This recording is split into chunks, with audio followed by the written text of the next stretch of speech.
ഇപ്പൊ താങ്കളുടെ ആശ്രമത്തിലും പാട്ട് പാടാറുണ്ട്, തൂ ചീസ് പടി ഹേ മസ്ത് മസ്ത് എന്ന്.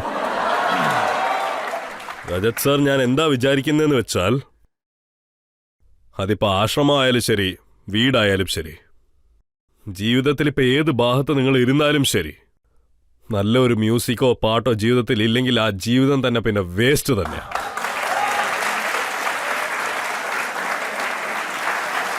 നമ്മുടെ ഈ സനാതനമൊക്കെ ഉണ്ടല്ലോ, ഭാരതത്തിന്റെ ഒരു ശൈലി, ഭാരതത്തിന്റെ കൾച്ചർ, ഭാരതത്തിന്റെ ജീവിതമാർഗങ്ങൾ, ഇതിനെക്കുറിച്ച് പാട്ട് പാടാണ്ടിരിക്കാൻ ആരെ കൊണ്ട് കഴിയും? ആർക്കാ പാടാൻ ഇഷ്ടമല്ലാത്തെന്ന് പറ. മീര പാടി ഡാൻസ് കളിച്ചു, രാധയും പാടി കളിച്ച്, ഗോപികമാരും കളിച്ചോണ്ടിരുന്നു, പശുവിനെ കറക്കുന്നവർ കളിച്ച്, നമ്മുടെ ദൈവങ്ങൾ പോലും കളിച്ചിട്ടുണ്ട്, ദേവാദിദേവൻ മഹാദേവൻ പോലും കളിച്ചിട്ടുണ്ട്.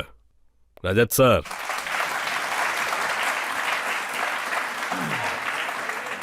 പിന്നെ രജത് സാർ, ഈ കളിയും ഡാൻസും ഒക്കെ നിങ്ങളുടെ മനസ്സിലും കാണുമല്ലോ. പക്ഷേ ഒരു സന്യാസി അതും ആശ്രമത്തിൽ വെച്ച് ഇങ്ങനെ പാട്ട് പാടിയാൽ, അതായത് തൂ ചീസ് പടി ഹേ മസ്ത് മസ്ത്. രജത് സാർ, നമ്മുടെ രാമായണത്തിൽ എന്താ ശരിക്കും പറഞ്ഞിരിക്കുന്നതെന്ന് വെച്ചാൽ, ഓരോ കാര്യവും ഓരോ പ്രാവശ്യവും മനുഷ്യർ ഓരോ കണ്ണിലാണ് കാണുന്നത്, വ്യത്യസ്തമായ കണ്ണുകൊണ്ട്. റെസ്പെക്റ്റഡ് പുരുഷോത്തമൻ ഭഗവാൻ ശ്രീരാമൻ,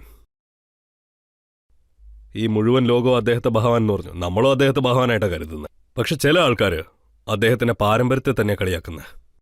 അതിന് നിങ്ങൾ എന്താ പറയാൻ പോകുന്നത്? ഞാനിപ്പോൾ താങ്കളോട് ചോദിക്കുന്നത്, ഹേമാമാലിനി താങ്കളുടെ ആശ്രമത്തിൽ വരുവാണെങ്കിൽ താങ്കൾ അവരെ എങ്ങനെ കാണും?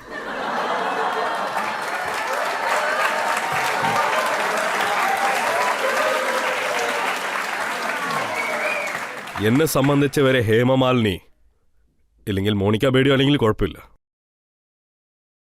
രാധാമ്മയായാലും കുഴപ്പമില്ല, അല്ലെങ്കിൽ വേറെ ആരാണെങ്കിലും ശരി, രതി അഗ്നിഹോത്രി ആണെങ്കിലും ശരി, പത്മിനി കോളാപുരി ആണെങ്കിലും ശരി, ഞാൻ അവരുടെ അടുത്തുള്ള ദേവീനെയാണ് ദർശിക്കുന്നത്.